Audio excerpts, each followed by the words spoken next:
Hi viewers, welcome to our channel. KK survey కూటమి government మీద 1 year పాలన పైన ఒక సర్వే అయితే రిపోర్ట్ విడుదల చేయడం జరిగింది. అయితే ఇంట్రెస్టింగ్ గా ఇందులో కూటమి నాయకుడిగా ఎవరు ఉండాలి అని చెప్పేసి ఒక ఒక రిపోర్ట్ అయితే వాళ్ళు పెట్టడం జరిగింది. అందులో నారా లోకేష్ గారు, పవన్ కళ్యాణ్ గారు అండ్ జూనియర్ ఎన్టీఆర్ గారు వీళ్ళ ముగ్గురిని కూడా పార్టిసిపేట్ చేశారు. మళ్ళీ వీళ్ళ ఓటింగ్ పర్సెంట్ ఏ విధంగా ఉంది, మరి కూటమికి ఓటేసిన వాళ్ళు ఎవరిని నాయకుడిగా కోరుకుంటున్నారు, సో ఇప్పుడు ఇదే టాపిక్ మీద డిస్కస్ చేయడానికి ప్రజెంట్ మనతో పాటు సీనియర్ జర్నలిస్ట్ అరవింద్ కొల్లి గారు ఉన్నారు. వారిని అడిగి తెలిసిన ప్రయత్నం అయితే చేద్దాం. నమస్కారం సార్. ఎలక్షన్స్ కంటే ముందు కేకే సర్వే చెప్పిన విధంగా ఎలక్షన్ రిపోర్ట్స్ రావడం పట్ల కేకే సర్వే కాస్త ఎలివేట్ అవ్వడం, పాపులారిటీ సంపాదించడం మనం చూస్తాం. సో కాస్త ఒక నమ్మకం అయితే దాని మీద ఏర్పడింది. అయితే ఇప్పుడు కూటమి గవర్నమెంట్ 1 ఇయర్ కంప్లీట్ అయిన నేపథ్యంలో మరొక సర్వే నిర్వహించారు. అందులో కూటమి నాయకుడిగా ఎవరు ఉండాలి అని చెప్పేసి కూటమి కోటేసిన వాళ్ళని ఒక సర్వే నిర్వహించారు. దాంట్లో జూనియర్ ఎన్టీఆర్ గారికి 7%, నారా లోకేష్ గారికి 47.55 అలా పడింది, అండ్ పవన్ కళ్యాణ్ గారికి 39.53 అలా పడింది. సో ఈ రకంగా రిపోర్ట్స్ అయితే వచ్చాయి. అంటే ఇప్పటికి కూడా కూటమిలో జూనియర్ ఎన్టీఆర్ గారు కావాలని కోరుకుంటున్నారు అనుకునే వాళ్ళు కూడా ఉన్నారు కదా. సో ఏం చెప్తారు?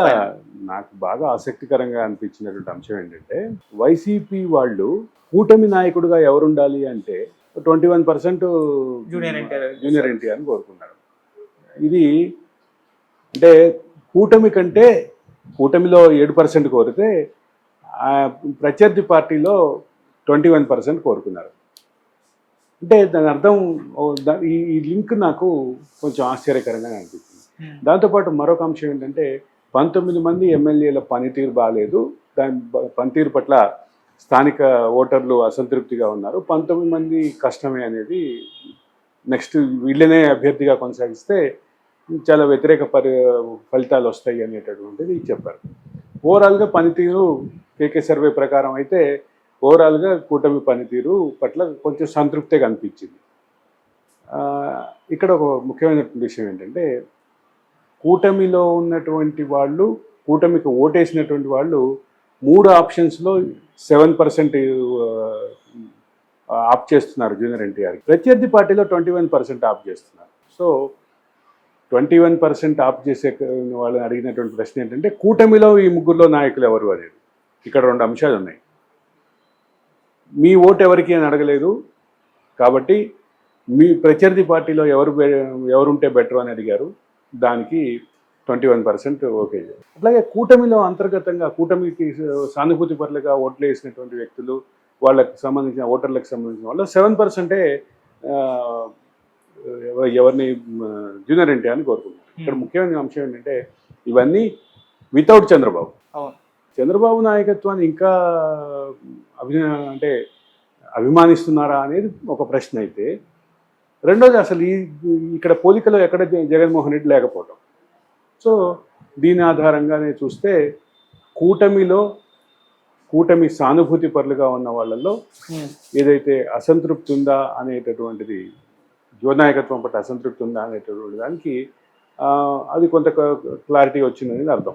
47% సంతృప్తిగా ఉన్నారు నారా లోకేష్ పట్ల, 39% పవన్ కళ్యాణ్ పట్ల. ఇద్దరు కలిసి ఉంటే ఖచ్చితంగా సానుకూలమైన ఫలితం వచ్చేటటువంటి అవకాశం అయితే క్లియర్. ఇది ఇట్లా ఉంటే, రెండోది పవన్ కళ్యాణ్ నారా లోకేష్ కలిసి ఉండటం అనేది పక్కన పెడితే, అది కాకుండా ఉన్నటువంటి మూడో నాయకుడు కూడా ఒక సెగ్మెంట్లో 7%, ఒక సెగ్మెంట్లో 21% వచ్చింది.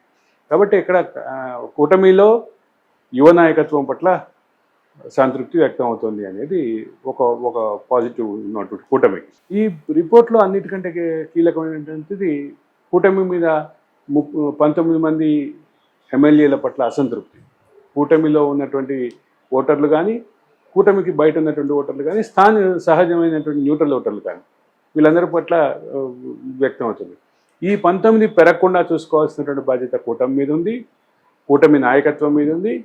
ఎమ్మెల్యేల పనితీరుని అడుగడుగున సమీక్షించి ఆ సంఖ్య పెరగకుండా చూడాల్సినటువంటి బాధ్యతని ఖచ్చితంగా ఇది కూటమికి ఒక హెచ్చరిక లాంటిదే.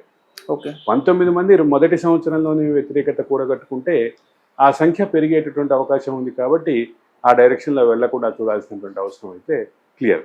అయితే ఇక్కడ ఈ సర్వేలో ఇప్పుడు అంటే జగన్మోహన్ రెడ్డి పట్ల కానీ చంద్రబాబు పట్ల కానీ ఏ రకమైనటువంటి అభిప్రాయంతో ఉన్నారు అనేది రాలేదు కాబట్టి అది కీలకమైన అంశం.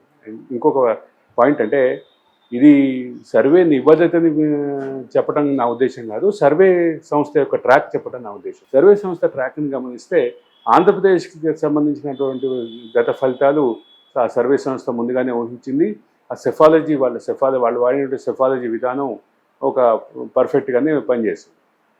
కానీ ఆ తర్వాత 3 రాష్ట్రాల ఎన్నికల్లో చాలా ఘోరమైనటువంటి ఆ సంస్థ ఊహించిన దానికి వ్యతిరేకమైనటువంటి ఫలితాలు వచ్చినటువంటి విషయం చూడాలి.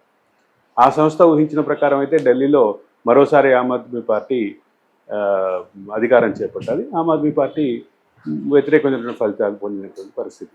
కాబట్టి ఒక ముఖ్యమైనటువంటి అంశం ఆ సంస్థ యొక్క ట్రాక్ రికార్డు కూడా గమనిస్తే గత 3 సార్లు ఫెయిల్ అయినటువంటి పరిస్థితి. అంటే దాన్ని నేను ప్రాతిపదికగా తీసుకొని ఈ సంస్థ యొక్క నిబద్ధతని కానీ సంస్థ యొక్క నిజాయితీని కానీ నేను శంకించట్లేదు. కానీ ఎందుకు కోట్ చేయాలంటే గతంలో జరిగినటువంటి 3 ఫలితాల్లో నెగటివ్ ఫలితాలు వచ్చినాయని చెప్పడం నా ఉద్దేశం.